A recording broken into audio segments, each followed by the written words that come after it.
Welcome to the Grand Strand Weekly Web Chat. My name is Jeff Zell. I am your moderator for this debate, joined by two panelists, or candidates for high school. I'm kind of mixed in the election theme here on this Grand Strand Weekly Web Chat. Do you guys like it? Ian Guerin of The Sun News, Matt Parris of ESPN Radio. And thankfully, I'm not Candy Crowley, right? No? You don't have the shoulder pads. Yeah. We're going to leave it right there. With that, we're going to start with, like we normally do, take a look back at the week that was for week number 8. Some of the results from last week. Jump in whenever you want. Lake City, Andrews, 35-12. Nobody, I don't think you saw that coming. Ian, you talked about that a little bit last week. You picked Andrews, I think. I took Lake City. No. Ainer, 38-12. Start with you, Matt. You haven't been here the last 2 weeks. Yeah. What do you think about this Ainer team? They're now 2-1 in 2A Region 8 play. They're fighting for a second place spot in the playoffs. Yeah, I mean, they're a good team. They got off to a slow start. I mean, I know it's always tough. I think it was it Waccama's homecoming this week? I don't remember, honestly. But it's always tough to go in somewhere and play like that. But, yeah, Ainer's a good team. Started off slow, but were able to take it down. So. Yeah, as far as this week goes. As far as Ainer goes for the whole season, you know, they're 6-2 now. Right. And, you know, they're a legitimate playoff team. And it's kind of shocking to say that about Ainer. You know, they've traditionally not had a great team, you know, using that playoff win from last year, and now we're 8 games in, and yeah. All right, let's look at some of the other results from this past week, if we can. Michael Turner, there we go. Loris, 36-8 over Mullins. That was kind of we all saw that one coming. Myrtle Beach over St. James. Ian, talk about how the Seahawks they did bounce back from that first loss of the season to Socastee, and they did it with a big first half. Right. It's the same thing that we've been saying about Myrtle Beach for a long time. If they can get that offense rolling, and if Tyler Keene can be efficient, you know, at the quarterback position for the Seahawks, they're going to have a chance to win just about every game. And, you know, in the case of them playing St. James, I mean, they have better athletes and more in tune with what they're trying to do. And I think that score is pretty much what we expected. Yeah, and then I guess any thoughts on St. James? You know, they I guess played a good game in the second half. It was just that first half. Yeah, I mean, they start off with a special teams blunder, and then I think they gave up 21 points, something like that, off of turnovers in the first half. It's just, you can't do that against a team like Myrtle Beach. They obviously take advantage very quickly of mistakes, and St. James is becoming famous for doing so. So, I mean, this could be a different game, a different score, more of a low-scoring game if they don't make those mistakes, but that's the game of football. You can't be giving the ball back like that. Exactly right. Some more scores from week number 8 of last Friday night. What do we have? Lake City. Well, there we go. Wilson against North Myrtle Beach. That was a big win for Wilson. They stopped a nice streak, and it's kind of unfortunate North Myrtle falling to 0-3 in region play. You know, they had that great start to the season and just can't capitalize. More scores. We had a second page, I believe, of stuff.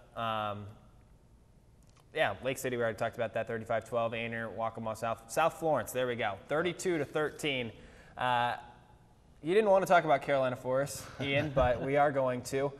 This was a close game to start. I mean, I think when I showed up, at one point, Carolina Forest was leading 7-6, and then South Florence scored in every way possible. Right. It was kind of the same thing that's cost Carolina Forest all year. They make a couple of big mistakes, and the other team turns it into 14 points, and then all of a sudden they maybe get into panic mode a little bit. And it's the same thing I think we talked about in the first or second web chat we ever did with the three of us, was that they cannot be allowed to become a one-dimensional offense, because as good as Will Brunson is becoming, it's too easy to pick them apart and force them into other mistakes. The kid's going to throw for a lot of yards and everything, but they need to really be able to balance that out with Harold Atkinson in the backfield as well. At 1-7 on the season, they just don't. They seem like they have a talented team that should be closer to 4-4.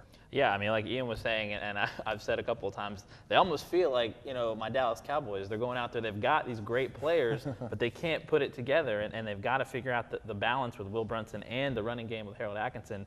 Their defense played relatively well against South Florence. It's just the offense cannot get going, and they are forced to be a little one-dimensional, and you can't win games like that. Season's not over yet for Carolina Forest. Conway, West Ashley, I think that game was 56-45. Where's the defense?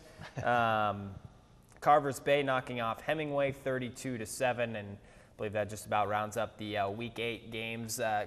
we'll talk about Conway, I guess, coming up because they are actually the News 13 PD game of the week as we start to transition into week number 9 games. Can you believe we're like 2 weeks away from the playoffs? It seems like we were just in August. Let's talk about this PD game of the week. I know it involves a Grand Strand team. That's why it's a big one. Conway taking on South Florence. Coach Chuck Jordan was quoted by the Morning News by saying that he thinks his defense is playing better right now, and that comes off a 45-point giving up that many points just last Friday to a 1-6 team. Is the defense of Conway the Achilles heel of this team? Well, it is, but also, I mean, to Conway's credit last week, 20 of those points came in the fourth quarter after Chuck pulled all of his starters. West Ashley went for an onside kick, got it, and I think they scored 2 of their touchdowns in the last 5 minutes of the game. So the score it looked a lot closer than it really was. I mean, Conway was in control. They went up 14-0, and there was really never any doubt that they were going to win that game. So yes, the defense is still playing better, but it has to keep playing better, especially this week. They got South Florence. If they win that game, they are the prohibitive favorite to win that region with 2 games left. I mean, this is obviously a big one for them. If they play closer to what they did with their starters against West Ashley versus what they did against maybe the Myrtle Beaches and the Socasties, I think they have a very good chance of winning that game. Conway is the West Virginia of high school football, aren't they? Yeah, they really are. Mikael Moody just putting up crazy numbers all over the place. But yeah, their defense, I guess you look at it as an improvement. You give up, 56 or something to Myrtle Beach a couple weeks ago, then you give up 45. It's an improvement. And take it where you get it. But yeah, they've got to lock it down against these region teams like South Florence, who's very, very fast team. They can score quickly. They can get ahead on you really fast. So it's gonna have to come down to whether defense can really tighten up the screws there. And Conway has already won in Florence's Memorial Stadium. They beat West Florence 2 weeks ago. They believe that game was 35-14. So they've proven that they can win in that stadium. Don't mind that bus ride over there. And hey, a 2-0 start for Conway would be huge, and that would basically clinch a playoff berth, wouldn't it? Well, maybe they'd probably have to get to 3 to guarantee it, just simply because their point totals, which is what they're going to use for the tiebreaker for that 3rd spot. It's definitely in South Florence and West Florence's favor at this point, even though Conway's got the head-to-head. What they don't want to happen is end up in a 3-way tie for like 2nd or 3rd place, because then they're going to be hurting a little bit. Kind of the same thing with Carolina Forest. They really need to finish in the top 2 if there's really any hope for them to getting into the playoffs. Carolina Forest has to run the table. Yep. All right, let's look at the other game of the week. It's Dillon taking on Loris. This is our Grand Strand game of the week.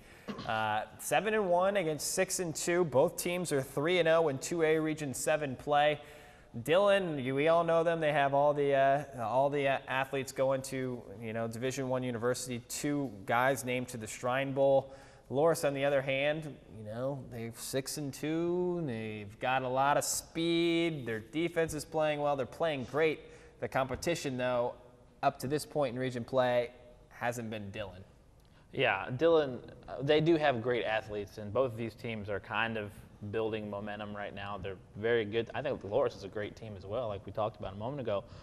I don't see this game being very high scoring, honestly. I think it'd be maybe like a 17-10 game, something like that, because I just think that both these teams have good athletes and good defenses. So it's gonna be a little bit of a defensive battle. I think that if Loris wants to win this game, that's what they have to do. Right. They have to slow this game down, keep Dillon's offense off the field. But unfortunately, there's no way around it. Dillon's the best team in this region, Absolutely. Hands down. They've got the speed, they've got everything, and I think Jabo Lee might even be back this week. That's their kid that's committed to Eastern Carolina, or East Carolina rather. Yeah, East Carolina. I don't see any way Loris wins this game. Yeah, I mean, the thing about Loris is they're giving up 7.5 points a game and all this, and that's all fine and good. They really are a year ahead of schedule. I mean, all these guys that are starting, I don't think they have a defensive guy on the front 7 that's even a senior. I mean, they're all sophomores and juniors. I mean, these guys who just kind of came up a little earlier, their 2 losses, South Florence and Georgetown, were both pretty close games, and they could theoretically be 8-0, but again, against a Dillon team that is loaded. I mean, there may be 6 or 7 guys that are seniors right now that end up going and playing college next year. I mean, they're bigger, they're faster, they're stronger. And again, Loris is only just beginning this kind of development stage that Jamie Snyder started in his 2nd year. Yeah, and I mean, Dillon got a scare kind of from Latta, but they're playing Latta and they didn't get up for that game. This is Dillon, Loris, and Dillon. If they're going to get up for one game in 2A Region 8, this is going to be it, because Loris over the last 2 seasons has been that apple to their orange. Yeah, a little bit.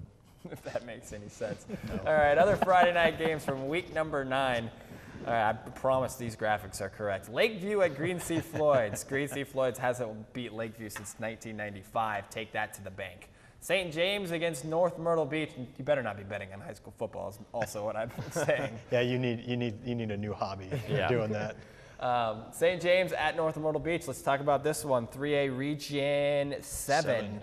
St. James, are they still on the cusp of a playoff berth possibly? Or? Yeah, I mean, I think the way that this shakes out, this is basically a playoff elimination game. Whoever loses this game is probably got one more week of football, and that's going to be it. North Myrtle, they still haven't won a region game. St. James has got that one win over Wilson. Whoever loses this game, though, there's basically no chance they can make the playoffs. So this is a must-win for both teams.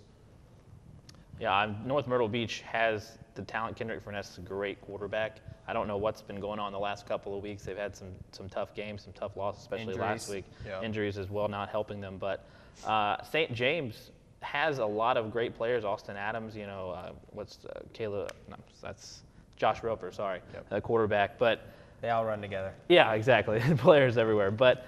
They keep turning the ball over. They keep turning the ball over, and you can't win games like that. And North Myrtle Beach, I think, comes out with this game. Is it the fact that maybe like St. James, they run this tricky offense? There's so many different things that giving it to this guy's running behind you, and sometimes the ball can just get on the turf. Yeah, I mean that's part of it. I mean these guys haven't been running this system for very long. I mean it's completely different from what they were running under Billy Hurston. So I mean they've got to. I mean it's going to take some time for them to get what they need done. But also, I mean, they've obviously had an emotional year with everything with Coach Fisher and all that. I mean, the bigger issue for North Myrtle Beach is they've yet to play a region game with their top 2 players both in uniform. I mean, either Kendrick Furness has been out or DeLonzo Williams has been out, or both of them. And until they get both of those guys back, I mean, they're kind of just grasping at straws a little bit. Those 2 kids are that talented, and they've got some capable backups. But when you get used to the 2 best players on a team, and then all of a sudden they're not there, it's a different story. Yeah, that region losing streak's more than double digits at this point. Other games: Wilson taking on Socastee. I guess Socastee is the clear favorite in this one. East Clarendon at Carvers Bay. Carvers Bay should win that one. Sumter at Carolina Forest. I think this is a spot where Carolina Forest could actually sneak up and pick up a win. It's not homecoming, but I don't think it was last week was homecoming. But Sumter's, not a scary team. They've knocked off South Florence, I know, but anything can happen. I think Sumter got beat up pretty good by West Florence. Any thoughts on that? Yeah, Carolina Forest has beaten Sumter 2 years in a row, and Sumter's going to be the better looking team coming off the bus. Whatever other cliche you want to use, but. Carolina Forest certainly isn't intimidated by him. At the same time, I mean, until we see that production from the Panthers come out, I still think that they're going to be the underdog in every region game they play. Who are you taking? Sumter, Carolina Forest?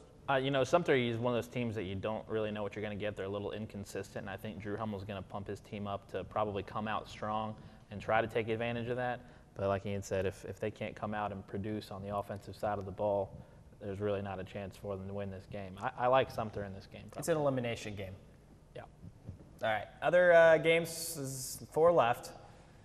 Mullins at Aner. Aner should take that one. Timberland at Andrews. Timberland's the clear favorite. Waccamaw at Marion. That's kind of a tough game between 2 teams that are struggling right now. And then Myrtle Beach at Georgetown, which is the final game there on the schedule. This is actually a pretty good one. 3A Region 7. It's a battle for second place. You want to start a little preview here? I mean, can Georgetown pull off this upset? It's got to, you have one balanced team against, obviously Myrtle Beach likes to throw the ball all over the place. In my opinion, I think it comes down to that Georgetown defense. They didn't answer the bell last week. Can they answer the bell this week? Yeah, I mean, Georgetown has got great weapons. Caleb Hughes having a great year, looking to break some records, I think, over at Georgetown. And if they can come in balanced and hold Myrtle Beach and not make mistakes, yeah, they can definitely have a chance to take this game down. Myrtle Beach, though, is very good at taking advantage of any sort of mistake you make, and they move quickly, and they've got that wildcat towards the goal line. So there's a lot of different wrenches they'll throw into the game to try and get away with the victory. But I like Myrtle Beach in this game. Ian, you saw Georgetown in person last week. What's your thoughts on them? Yeah, I think the only way Georgetown can beat Myrtle Beach is if they can put some serious pressure on the Myrtle Beach backfield. They need to get Tyler Keene scrambling around. Georgetown has some really nice athletes. They've got 3 guys on the defensive line who can make some things happen against a little bit more, I guess you'd call it traditional offense, versus what they saw against Socastee this week. I think there's a chance. I still expect Myrtle Beach to run away with it, though. All right. Before we wrap things up, just the game that you're most interested in this week. We'll go down the row, and then I'll finish.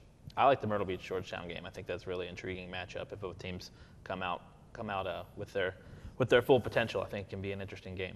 Ian? Yeah, I think it's your PD game of the week. I think it's Conway at South Florence. If like I said, whoever wins that game is going to be the favorite in that region, and they could basically clinch it the next week if certain things come out. I would really like to go to that one, but also that Dillon Loris game is going to be a good one too. I mean, that would be the biggest win at Loris, and maybe 15, 20 years if they can pull that off. That would be a big win. One game I'm going to go put on upset alert. We didn't talk really at all about the team because we've talked about them every week. Wilson's going to come in and give Socastee a game this week. Think I'm crazy? A little bit. Socastee knows that if they win this game, they win the region. They get the #1 seed. They get at least 3 home playoff games out of it if they keep winning. They haven't shown me anything that says they're going to let down. They haven't had a game decided by less than 10 points since August 31st. This is a team that's focused. They're going to win. They're going to win a few more games this year, including Friday night. He was ready to give Socastee their love. I kind of took the torch here while you were out doing your victory lap. So. Yeah, I actually injured myself during my victory laps. Arrive alive, text later, people. 9 interceptions of Socastee this year. I mean, no chance. With that, Ian Guerin of The Sun News, Matt Parris of ESPN Radio. I'm Zell of News 13. Thanks for tuning in to the Grand Strand Weekly Web Chat. We'll see you right back here next week.